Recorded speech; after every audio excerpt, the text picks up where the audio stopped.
जय श्री राम। अक्सर मैं देखता हूँ कि बहुत से लोगों के मेरे पास प्रश्न आते हैं कि सर हम कोई भी काम करें हमारा वो काम बन ही नहीं पाता। हम किसी भी काम में हाथ डालें, चाहे वह पैसों से जुड़ा हुआ काम हो, चाहे वह परिवार से रिलेटेड कोई काम हो, चाहे वह हमारी स्वास्थ्य समस्याओं से लेकर कोई काम हो, कोई भी काम अगर हम करते हैं तो वह हमारा सफल नहीं हो पाता, उसके सकारात्मक परिणाम हमें नहीं मिल पा रहे हैं।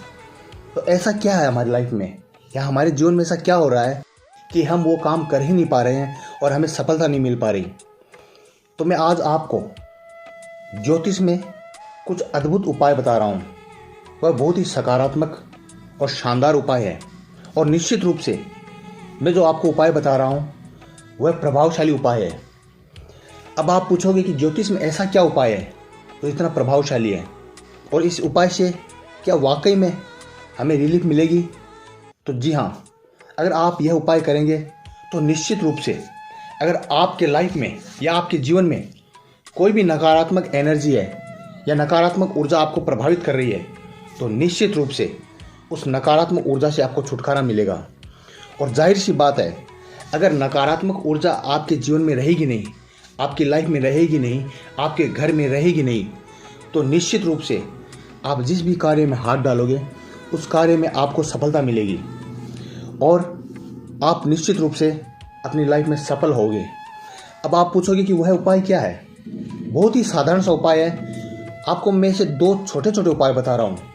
वह उपाय अगर आप करोगे तो मैं गारंटी के साथ मैं कह सकता हूँ कि इसका सकारात्मक असर आपको देखने को मिलेगा। तो ज्योतिष में ऐसा उपाय मैं आपको बता रहा हूँ।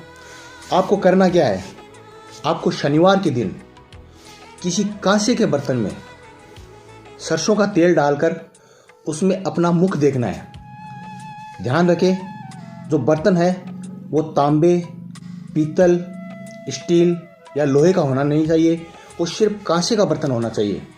उस बर्तन को भर करके, चाहे आप कटोरी ले सकते हैं या कोई बड़ा प्याला ले सकते हैं, उसको सरसों के तेल से भर करके उसमें अपना चेहरा देखना है और चेहरा देखने के पश्चात उस तेल को आप घर से थोड़ी दूर किसी भी वृक्ष की जड़ में डाल दें। अगर पीपल का वृक्ष है तो उत्तम है, अगर पीपल का वृक्ष वहाँ पर नहीं है तो आप किसी भी वृक्ष में उस तेल को डालकर वापस घर आ जाएं। उस बर्तन को वहाँ नहीं छोड़ना है, बर्तन को वापस अपने साथ ही लाना है। यह बहुत ही प्रभावशाली उपाय है। अगर आपके ऊपर कोई नकारात्मक एनर्जी है तो निश्चित रूप से अगर आप यह उपाय करते हैं तो वह एनर्जी आपसे दूर हो जाएगी।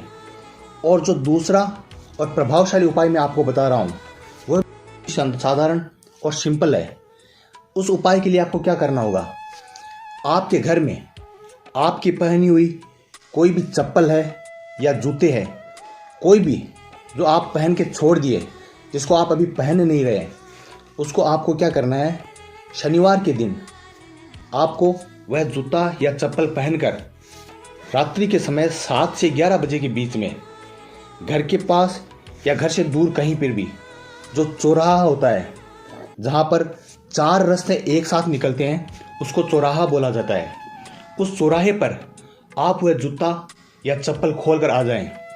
विशेष ध्यान रखने वाली बात है कि जब आप वह चप्पल या जूता पहनकर घर से निकलें तो जिस भी मनोकामना के लिए आप जा रहे हैं वो मनोकामना आप मन में स्मरण करें और घर से जाते और आते वक्त रास्ते में किसी से बात ना करें। जो इम्पोर्टेंट बात है वह यह भी है कि जब आप जूता या चप्पल उस चौराहे पर खोल दें तो उस जूता या चप्पल के पास या पीछे मुड़कर आपको देखना नहीं है कि आपने कैसा खोला है। आपको खोल करके सीधा अपने घर की तरफ आ जाना है। घर आने के बाद में आपको साधारण जल से नहाना है।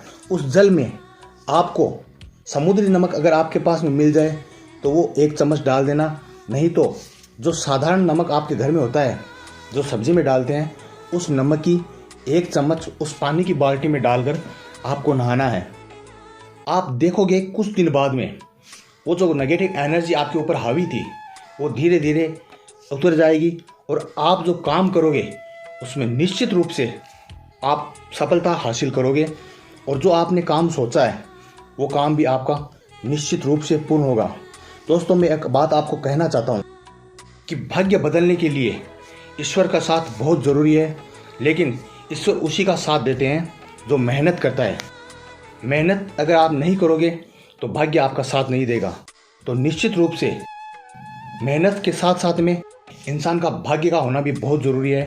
और भाग्य बनाने वाला भगवान है और मेहनत आपको करनी है। अगर आप भगवान की शरण में जाते हैं और उनसे अगर आशीर्वाद लेते हैं तो निश्चित रूप से आप जीवन में सफल होगे, इसमें कोई दो राय नहीं है।